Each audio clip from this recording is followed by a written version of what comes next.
ঈদ পয়লা বৈশাখকে কেন্দ্র করে দক্ষিণবঙ্গের নারীর টানে বাড়ি ফেরা যে মানুষের ঈদ যাত্রা শেষে কিন্তু আজ ঢাকা দিকে প্রবেশ করছেন।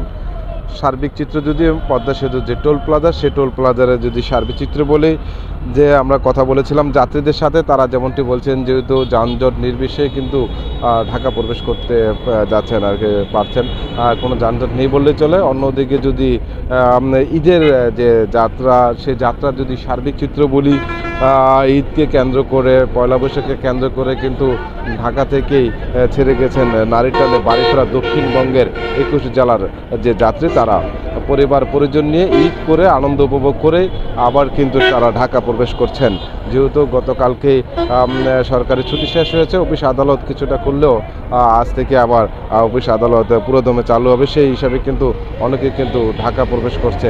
আর অন্যদিকে যদি বলি আপনাদের, আজও কিন্তু ঢাকা ছেড়ে যাচ্ছে দক্ষিণবঙ্গের অনেক যাত্রীরা। সেই সব যাত্রীদের সাথে কথা বলেছি, তারা যেমনটি বলছেন অনেকেই ঈদে ছুটি পান নাই, পয়লা বৈশাখে ছুটি পান না, তারাই কিন্তু আজকে অনেক ওয়ালটন ফ্রিজ কিনে অনেকের মতো আপনিও হয়ে যেতে পারেন মিলেনিয়াল। সেরা পণ্যের সেরা অফার। ছুটি নিয়ে কিন্তু গ্রামের বাড়িতে পরিবার পরিজন নিয়ে সময় কাটানোর মতন সেই দৃশ্য কিন্তু আজও সেই পদ্মা সেতুর যে টোল প্লাজা, সেই টোল প্লাজার কিন্তু আমরা দেখতে পেয়েছি। যাত্রীদের সাথে কথা বলেছিলাম, তারা যেমনটি বলছেন যেহেতু ভাড়ার বিষয়, যে ঈদে যাওয়ার সময় অতিরিক্ত ভাড়া ছিল, ঈদ শেষে কিন্তু ঢাকা ফেরার পথে কিন্তু অতিরিক্ত ভাড়া কিন্তু বহন করছেন অনেক যানবাহনে। কিন্তু তারা বলে যানবাহন সংকট, সীমিত আকারে পরিশ্রমের কারণে কিন্তু এইসব ভাড়া, অতিরিক্ত ভাড়া দিয়েই কিন্তু তারা ঢাকা প্রবেশ করছেন। এইসব যাত্রীরা যারা দক্ষিণবঙ্গে যাতায়াত করেছিলেন, একসময় কিন্তু ভোগান্তির শেষ ছিল না এই পদ্মার পাড়ি দেওয়ার জন্য, যেখানে ঘন্টার পর ঘন্টা অপেক্ষা করতে হতো ফেরির জন্য। পদ্মা সেতু উদ্বোধনের পর থেকে কিন্তু দক্ষিণবঙ্গের মানুষের যে সুফল, সে সুফল কিন্তু তারা ইতিমধ্যে পেতে শুরু করেছেন। সব মিলে বলা যায় যেখানে মাত্র 3 সেকেন্ডে একটি গাড়ির টোল দিয়ে কিন্তু তারা পারাপার হচ্ছেন দক্ষিণবঙ্গের এইসব যানবাহন। পাশাপাশি কিন্তু ভোগান্তিও কম রয়েছে।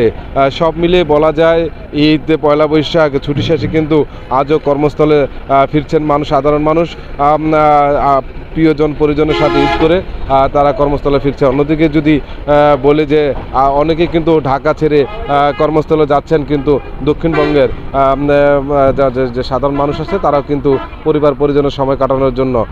অন্যদিকে যদি বলি, গত 7 দিনে পদ্মা সেতুর যে টোল আদায় হয়েছে প্রায় 21,47,550 টাকা কিন্তু টোল আদায় হয়েছে।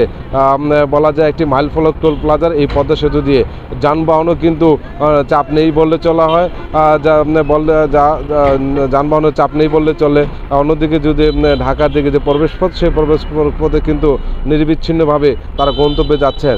মোহাম্মদ সুজন, মোহনা সংবাদ, মাওয়া, মুন্সিগঞ্জ।